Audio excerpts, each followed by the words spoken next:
அனைவருக்கும் வணக்கம். நான் தான் ராஜேஸ்வரி பிரியா பேசுறேன்.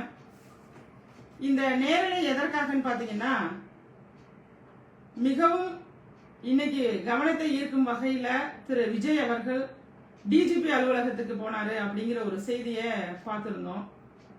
எதற்காக போனார் அப்படின்னா, அவங்க கட்சியில் உள்ள பெண்களை ஆபாசமாக ஒருவர் பேசிவிட்டார், அவர் மேல நான் கம்ப்ளைண்ட் கொடுக்கணும் அப்படின்னு சொல்லி போயிருக்காரு.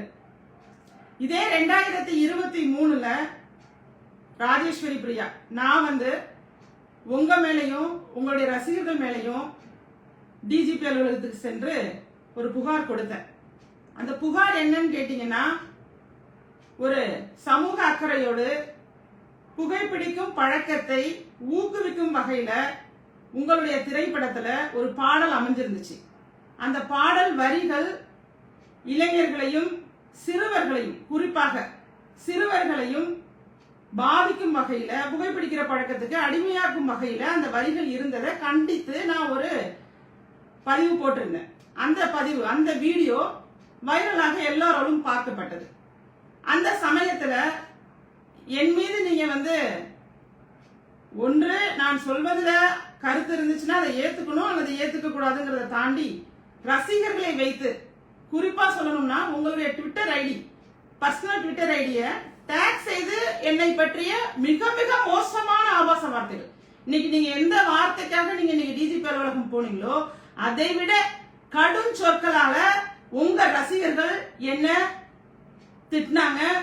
என்னுடைய முகத்தை மாற்றி பல்வேறு விதமான வீடியோக்களை எல்லாம் தயார் செய்தாங்க.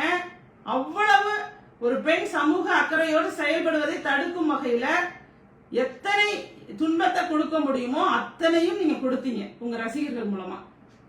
அன்னைக்கு உங்களுக்கு தெரியலையா நான் தமிழ்நாட்டு பெண் கிடையாதா? நீங்க ஒரு அறிக்கை, ஒரு சிங்கிள் அறிக்கை கொடுத்தீங்களா? ஒரே ஒரு அறிக்கை கொடுத்து என்னுடைய ரசிகர்கள் யாரும் பெண்களை இழிவாக பேசக்கூடாது அப்படின்னு பேசக்கூடாதா? இப்ப உங்களுக்கு திடீர் பாசம், தேர்தல் நெருங்கும் போது பெண்கள் மேல உங்களுக்கு திடீர் பாசம் வந்துட்டு, பெண்கள் மேல யாரை ஏமாத்துறீங்க? யாரை ஏமாற்றுவதற்காக இந்த நாடகத்தை அரங்கேற்றுறீங்க? எனக்கு உண்மையாகவே அந்த நேரத்துல நீங்க ஒரு அறிக்கை கொடுத்திருந்தாலோ அல்லது நேரடியாக ஒரு மன்னிப்பு கேட்டிருந்தாலோ எனக்கு மனசு ஆறி இருக்கும். இன்றளவும் நீங்க மன்னிப்பு கேட்கல அப்படிங்கறதுனாலயே நான் பல இடங்கள்ல பதிவிட்டு இருக்கேன். நீங்க ஒரு தலைவர் கிடையாது, ஒரு மனிதராகவே உங்களை கன்சிடர் பண்ண முடியாது. பல்வேறு தலைவர்கள் பெண்களை பற்றி பல்வேறு விதமா பல நேரங்கள்ல பேசினாலும் அவர்கள் மன்னிப்பு கேட்கிறாங்க. ஆனால் உங்கள் ரசிகர்கள் பேசுவதை பார்த்து ரசித்துக் கொண்டிருந்தவர் நீங்க. அதுவும் நான் என்ன உங்களை பர்சனலா விமர்சனம் பண்ணனா, உங்களை தனிப்பட்ட முறையில ஏதாவது ஆபாசமாக நான் பேசினேனா? முழுக்க முழுக்க சிறுவர்களை பாதிக்கின்ற பத்த வச்சு புகையெடுத்தா பவர் கிக்கு அப்படின்னு பாட்டு எழுதியிருக்கீங்களே, இந்த பாடல் அவர்களுடைய மூளைக்கு சென்று எதிர்காலத்துல அவர்கள் புகைப்பிடிப்பவர்களாக மாறி கஞ்சா போன்ற பிற பழக்கங்களுக்கெல்லாம் அடிமையாக வாய்ப்பு இருக்கேன்னு சொல்லி ஒரு தாயாக ஆதங்கத்தோட பேசியிருந்தேன். அதற்கு என்னை இவ்வளவு ஆபாசப்படுத்தின ஒரு கூட்டம் நீங்க. இன்னைக்கு உங்களுக்கு திடீர்னு ஒரு பாசம் வந்திருக்கு. இந்த பாசத்தை இதோட நிறுத்திக்கிங்க. இந்த நடிப்பெல்லாம் போதும். இந்த நடிப்பை பார்த்தும் யாரும் ஏமாறவும் மாட்டாங்க, யாரும் ஏமாற மாட்டாங்க. இந்த எலெக்ஷனுக்காக நீங்க பண்ணக்கூடிய நாடகங்கள் என்பது உண்மையாகவே தெரியும். இன்னைக்கு இந்த வீடியோவை பார்க்கிற மக்கள் எனக்குமே சேர்த்துதான் நீங்க நியாயம் கேட்கணும். ஏன் அன்னைக்கு திரு விஜய் அவர்கள் வாய் திறக்கவில்லை? ஏன் விஜய் அவர்கள் ஒரு அறிக்கை கொடுக்கல? அல்லது டிஜிபி அலுவலகத்துல நான் கொடுத்த புகாருக்கு ஏன் சரியான முறையில நடவடிக்கை எடுக்கல?